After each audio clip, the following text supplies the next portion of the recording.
Assalamualaikum warahmatullahi wabarakatuh. Selamat berjumpa kembali. Hari ini kita akan membahas tentang teknik sampling dalam inventarisasi hutan. Pada minggu lalu kita sudah bicarakan terkait dengan sampel ya, di mana sampel ini penting karena di dalam kawasan hutan yang luas terkadang tidak mungkin diambil semua pohon untuk diukur ya, tetapi hanya beberapa pohon yang dianggap mewakili yang diukur untuk digunakan menduga potensi kawasan hutan tersebut. Nah, pada hari ini kita akan bahas tentang teknik sampling ya, di mana sampel tadi diambil dengan cara seperti apa ya. Nah, biasanya kita menggunakan peta ukur ya, minggu lalu kita sudah bahas berbagai macam peta ukur. Nah, itu nanti digunakan di dalam teknik sampling ini ya. Kita menggunakan peta ukur yang mana untuk pengambilan samplingnya. Mudah-mudahan hari ini pada sehat semua ya. Nah, walaupun kita masih pandemi ya, mudah-mudahan sudah kondisinya sudah lumayan baik ya.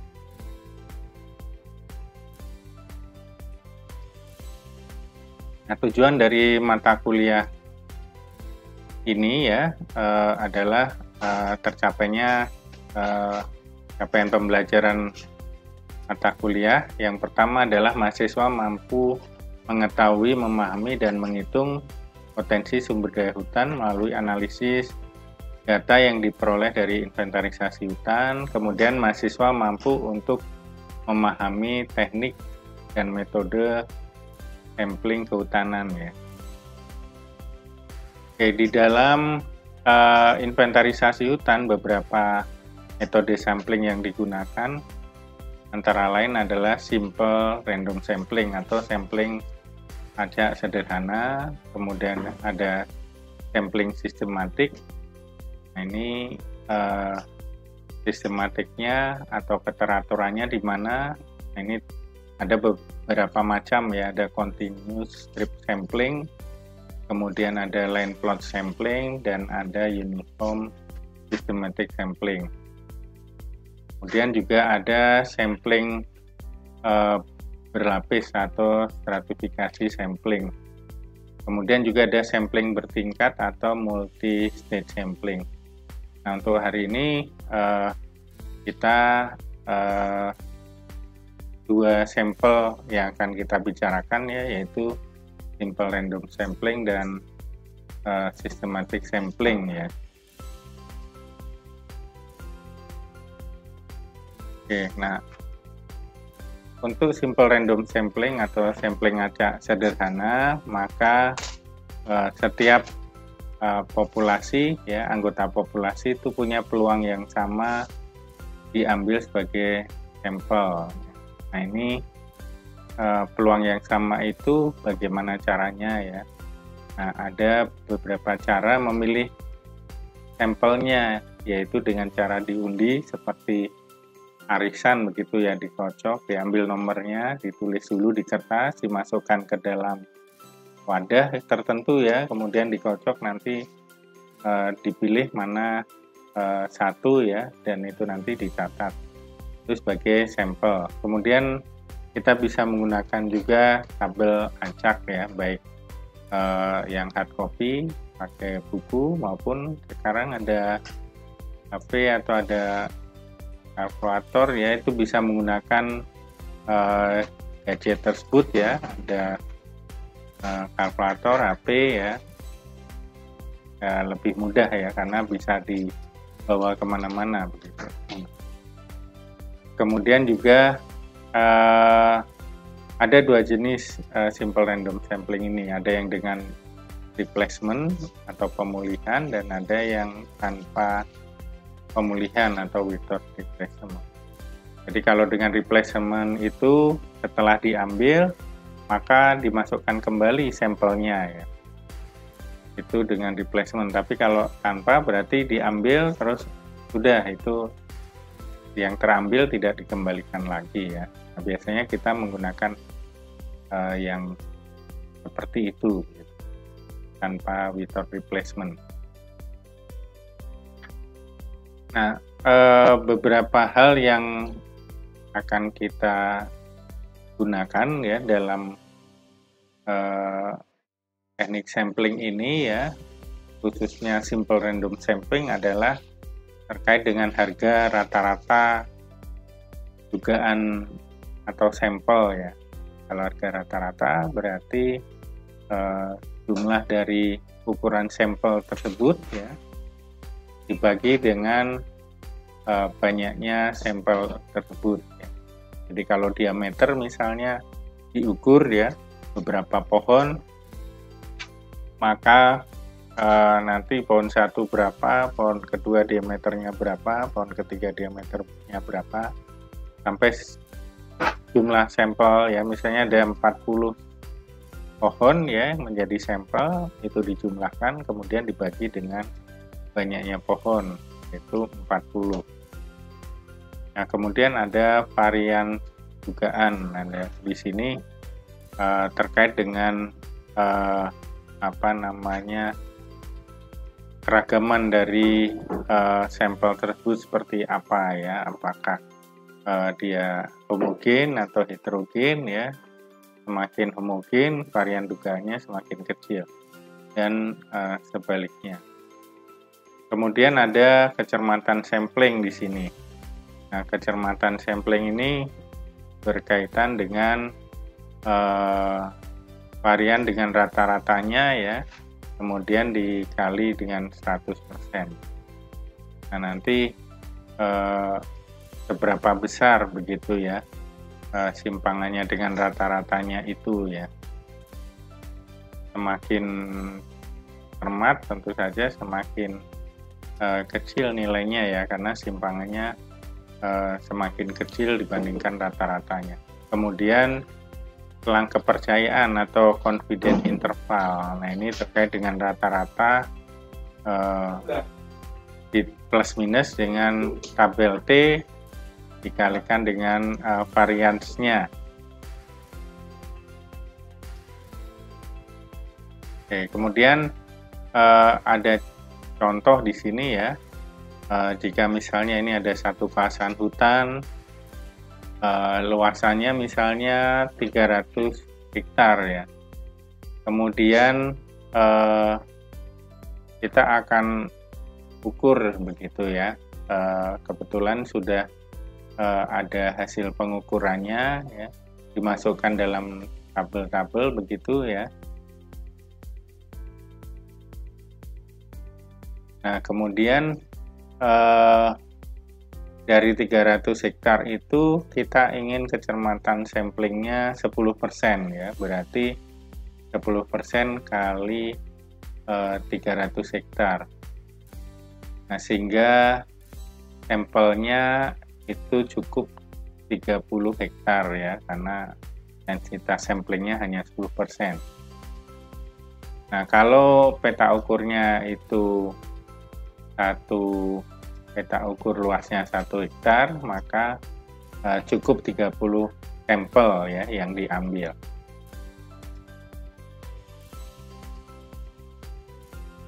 Nah, kemudian ini ada contoh, ini saya ambil dari bukunya Prof. Simon ya, di mana ada 300 ya hektar hasil pengukuran dari inventarisasi hutan untuk 300 hektar, nah, atau 300 plot ya.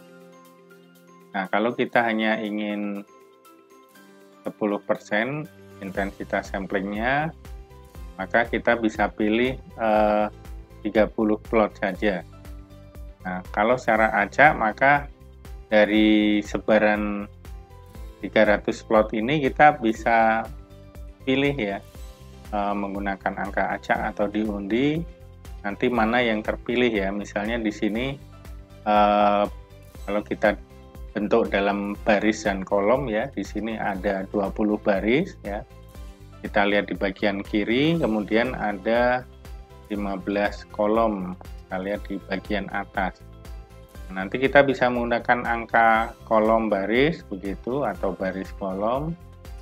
Nah, nanti kita undi ya. Nah, kita buat kalau pakai undian itu angka 11, 12, 13 ya, misalnya kolom 1, baris 1 kolom 1, baris 1 kolom 2 ya, dan seterusnya.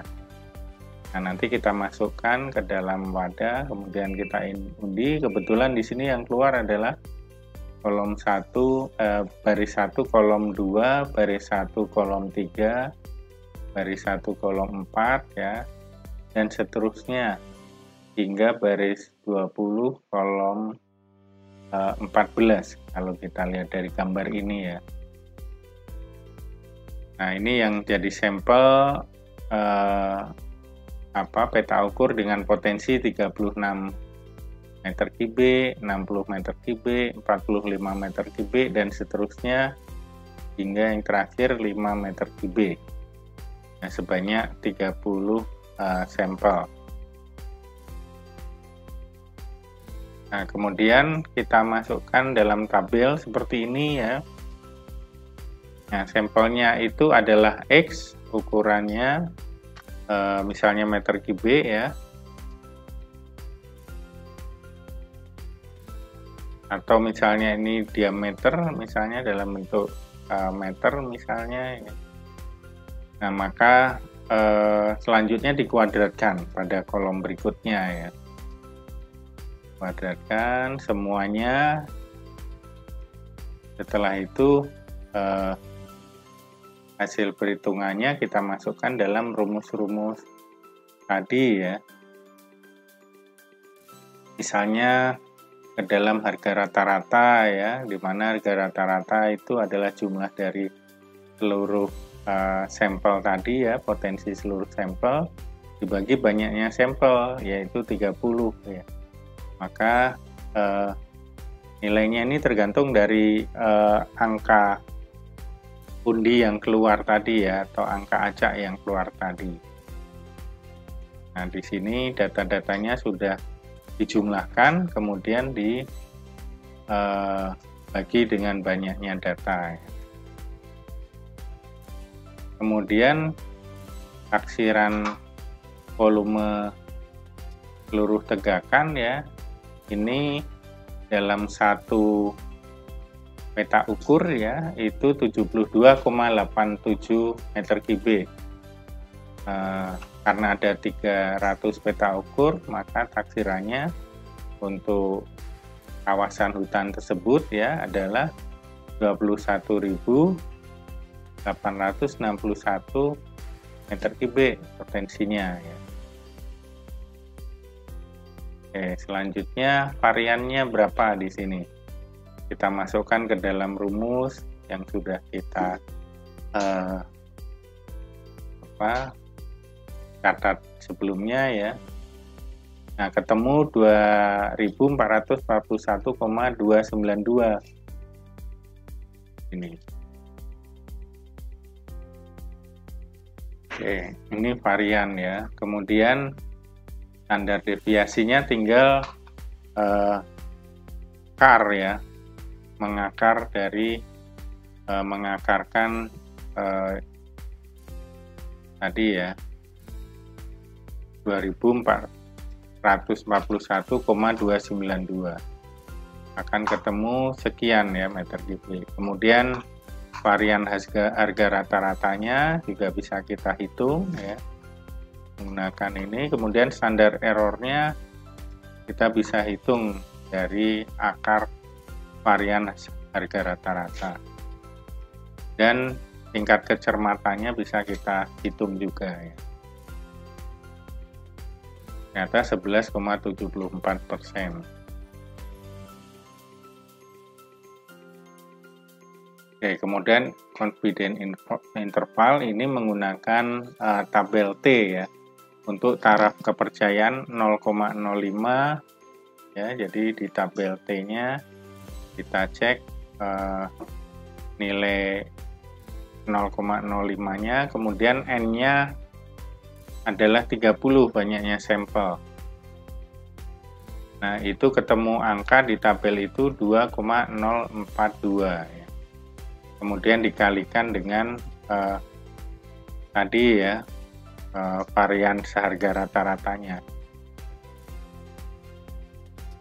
Kemudian di plus minuskan ya terhadap 72,87 atau rata-ratanya. Sehingga ketemu ini ya, koefisien intervalnya itu dari 55,39 hingga 90,34. Nah, sekarang kalau confidence intervalnya itu menggunakan 0,01, maka angkanya atau intervalnya menjadi lebih lebar. Dari 49,33 sampai 96,40. Nah, ini perhitungan terkait dengan confidence intervalnya. Sampai di sini mungkin kalau ada yang masih belum jelas bisa ditanyakan ya.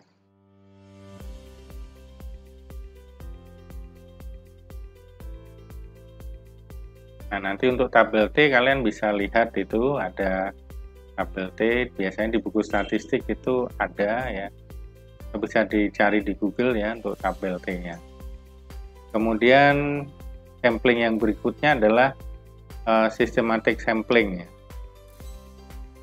atau sampling sistematik. Di sini sampel diambil dengan pola-pola tertentu yang teratur ya. Nah, maksudnya agar sampelnya bisa tersebar secara merata. Nah, ada berapa bentuk systematic sampling? Itu ada 3 ya. Yang pertama adalah continuous strip sampling. Ini menggunakan jalur ya. Jalur yang ukurannya atau jarak antar jalurnya sama, lebarnya sama ya. Kemudian ada juga yang menggunakan line plot systematic sampling.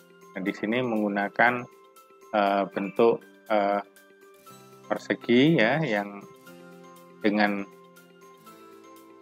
jarak antar jalur yang berbeda ya, terhadap jarak plotnya ini ya, peta ukurnya. Misalnya persegi ya, kemudian ini jaraknya dengan jarak peta ukurnya itu lebih lebar jarak antar jalurnya dibandingkan antar peta ukurnya. Kemudian yang ketiga adalah bentuk uniform systematic sampling, distribution sampling. Nah, di sini jarak antar jalur dan jarak antar plotnya itu sama ya, jadi dia seperti bujur sangkar begitu, jarak antar jalur maupun jarak antar plotnya. Nah, 3 bentuk ini bisa dipilih mana yang biasanya untuk hutan alam kita menggunakan jalur ya, karena lebih mudah, kemudian juga karena lebih rapat ya, begitu. Biasanya kalau pakai jalur itu lebih gampang di lapangan ya, tidak perlu membuat batas seperti persegi ini ya, mana biasanya kalau hutan alam itu lebat gitu, semaknya itu susah begitu membuat peta ukurnya ya, jadi lebih baik buat jalur dan dia menggunakan tali di tengah saja. Nah, kalau yang menggunakan line plot maupun uniform ini biasanya hutan tanaman ya, karena kita bisa membuatnya dengan mudah. Biasanya di hutan tanaman itu tidak selebat di hutan alam ya, jadi tumbuhan bawahnya mungkin tidak ada atau sedikit ya, sehingga tidak mengalami kesulitan untuk membuat peta ukurnya. Nah, kemudian ini ada contoh ya dari pengambilan data peta ukur, misalnya juga 10% ya, jadi 30 peta ukur yang terambil sebagai sampel, kemudian hasil pengukurannya nanti dicatat ya, seperti bentuk tabel ini, kemudian dikuadratkan masing-masing.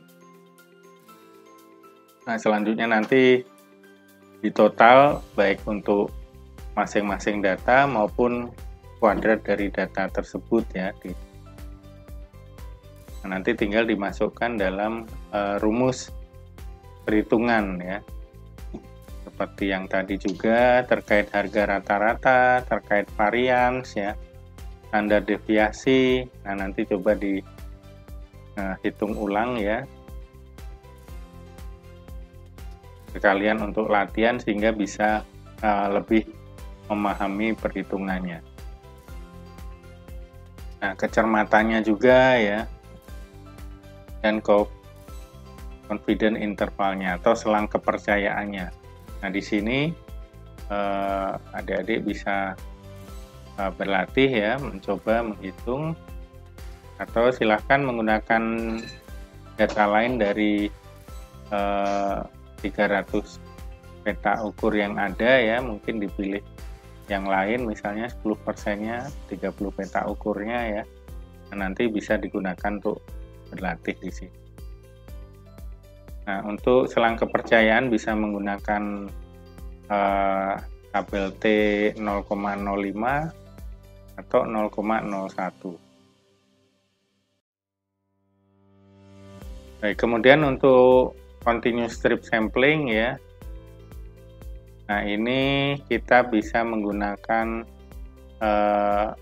intensitas sampling dengan cara menghitung luas plot dibagi jarak antar jalur. Jadi misalnya plotnya persegi atau persegi panjang, berapa itu luasnya, dibagi dengan jarak antar jalur, kalikan 100%. Nah, maka akan ketemu intensitas sampling ya. Nah, ini mungkin tadi sudah saya sampaikan bahwa untuk kondisi yang kurang ramah atau medannya cukup sulit, ragam populasinya kurang dikenal, maka continuous strip sampling atau sampling jalur sistematis ini menjadi pilihan utama ya. Nah, lebih mudah dibuat di lapangan. Ini misalnya di hutan alam primer ya. Karena petunjuknya belum banyak ya, jalan ke lapangannya cukup sulit dan medannya berat, kemudian vegetasinya cukup rapat atau mungkin sangat rapat ya, sehingga di dalamnya mungkin banyak tumbuhan bawah, banyak semak-semaknya ya. Nah, kita harus temukan dulu titik ikatnya ya, di mana nanti menjadi awal dari jalur yang akan kita buat ya. Nah, kemudian nanti jalur-jalur lainnya tinggal mengikuti ya. Sehingga titik ikat ini jadi penting karena menjadi awal. Dan perlu diingat bahwa untuk menentukan titik ikat ini juga dipilih yang mudah ditemukan di lapangan ya, jangan sampai susah itu, misalnya pohon, nggak tahunya tahun depan atau 5 tahun kemudian pohonnya udah ditebang, jadi bingung nih mana titik ikatnya kalau mau diambil sampel lagi begitu ya, atau mau diukur lagi. Nah, biasanya tempat-tempat tertentu yang lebih fix begitu ya, itu yang kita pilih. Biasanya ada geologi ya, misalnya titik tertentu di situ ya, yang relatif tetap begitu, tidak akan mudah hilang begitu, atau petunjuk alam bisa juga, walaupun juga kalau sungai terkadang bisa juga berganti arah ya atau berubah. Nah, tapi kalau di batu-batuan biasanya tidak semudah itu ya berpindah arahnya. Oke. Nah, kemudian kita gunakan jalur seperti di pertemuan sebelumnya ya, terkait dengan jalur itu bagaimana dibuatnya. Nah, misalnya seperti ini contohnya ya. Lebar jalurnya 20, kemudian panjang ruas jalurnya itu 100 ya. Kemudian ada sebaran volume jenis komersial. Nah, ini ada di slide berikutnya ya. Kemudian diminta untuk menghitung taksiran volume tegakannya seperti apa, seberapa besar ya. Nah, IS-nya kita tentukan 1% ya. Biasanya untuk kondisi medan yang sulit dan baru pertama kali itu IS-nya tidak besar-besar ya, karena butuh waktu biaya tenaga yang besar begitu. Kalau IS-nya tinggi ya, misalnya 10% atau mungkin 30% itu terlalu berat. Nah, selanjutnya diperoleh hasil inventarisasi dengan jalur sistematik ya, seperti ini. Misalnya jalur 1, 2, 3, dan 4 tadi ya. Kemudian di dalam jalur itu ada peta ukur 1, 2, 3, 4, dan 5 ya, ada masing-masing jalur.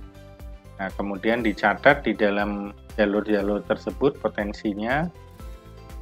Misalnya di sini sudah ada ini data hipotetiknya ya. Taruhlah di jalur 1 peta ukur 1 itu 12 meter kubik ya. Kemudian jalur 1 peta ukur 2 8 meter kubik. Jalur 1 peta ukur 3 itu 7 meter kubik. Dan seterusnya hingga jalur yang keempat sampai ke peta ukur yang kelima itu ada 5 meter kubik. Nah, masing-masing peta ukur di setiap jalur itu ya dijumlahkan, kemudian peta ukur potensi hasil invent di setiap jalur pada berbagai peta ukur juga kita jumlahkan ya. Kemudian kita kuadratkan untuk yang di satu jalur. Nah, baru nanti kita jumlah dari kuadrat itu maupun jumlah di dalam jalurnya ya.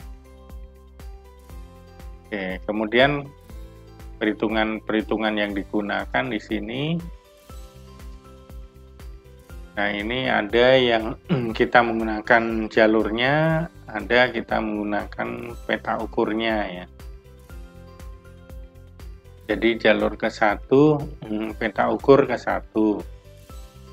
Kemudian jalur 2 peta ukur ke-1 sampai ke-5 dan seterusnya. Nanti masing-masing dijumlahkan. Kemudian ada yang dikuadratkan juga ya. Nah, ini maaf, ini kuadratnya belum saya taruh di atas di sini ya, masih seperti dikalikan 2, padahal ini masuknya kuadrat sebetulnya. Oke, nanti menggunakan rumus ini ya, di mana I-nya itu adalah banyaknya peta ukur. Jadi I banyaknya peta ukur, D itu banyaknya jalur ya.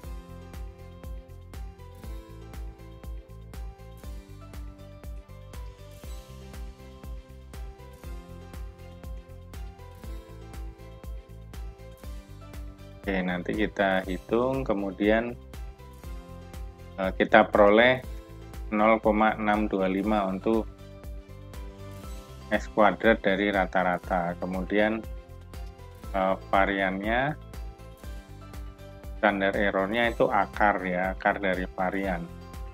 Kemudian confidence intervalnya juga sama ya, dari rata-rata plus minus nilai T ya, mana nilai T-nya misalnya pakai 0,01 atau 0,05, kemudian sampelnya tadi jalurnya 4, peta ukurnya 5, jadi ada 20 ya. Jadi untuk N20, kemudian T-nya 0,01 ya, itu ketemu angka 2,093. Nah, dikalikan standar errornya ya. Ini ketemu confidence intervalnya, kemudian kecermatannya juga bisa kita ukur sesuai dengan rumus yang sebelumnya.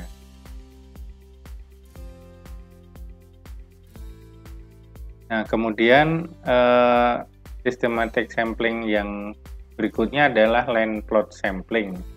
Ini mirip dengan sampling jalur sistematik. Nah, biasanya kita gunakan untuk sampling permudaan ya. Nah, di sini IS-nya kita bisa gunakan setengahnya. Nah, ini sampling garis sistematik misalnya seperti ini ya.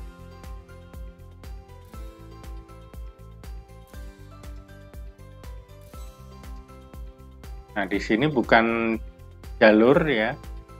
Jadi untuk peta ukur 1, 3, dan 5 yang kita catat ya, sementara yang 2 dan 4 itu tidak ada pencatatan. Jadi ada 4 jalur dan 3 peta ukur ya. Nah, di sini hasilnya seperti ini ya, ada 4 jalur dan plotnya ada 3, yaitu plot 1 yang dicatat potensinya, sementara plot 2 tidak, kemudian plot 3 ya, kemudian plot 5 ya. Nah, nanti juga ini kita jumlahkan untuk setiap jalur ya, kemudian untuk setiap plot 1 juga kita jumlah, 2 juga, 3 juga, dan 5 juga kita. Nah, kemudian ini bisa kalian coba hitung nih untuk tugas ya. Harga rata-ratanya berapa, variannya berapa, kecermatan, dan confidence intervalnya. Silahkan nanti dicoba ya di rumah. Kemudian yang berikutnya adalah uniform systematic distribution sampling. Ini biasanya bentuk sampelnya sama, jarak antar sampel dan jarak jalurnya ini seragam. Nah, ini biasanya digunakan untuk membuat atau mengukur potensi di hutan tanaman ya, yang sudah dikelola secara intensif. Misalnya kalau di Jawa di perhutani ya, baik untuk hutan jati maupun hutan pinus.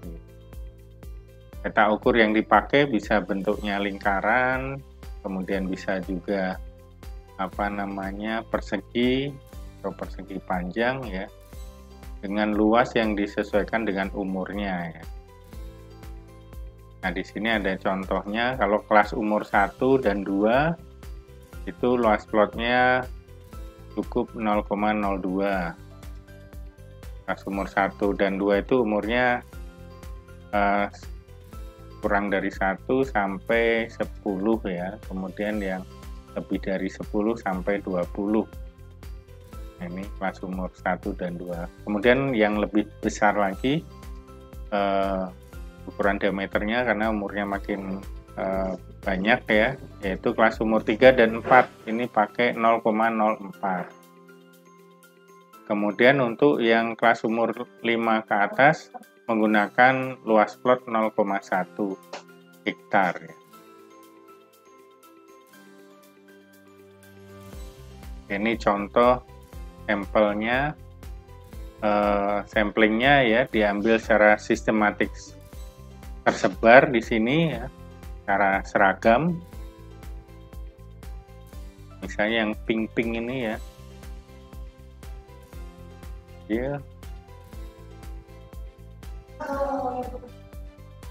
Nah, ini contoh di lapangan seperti ini misalnya ya.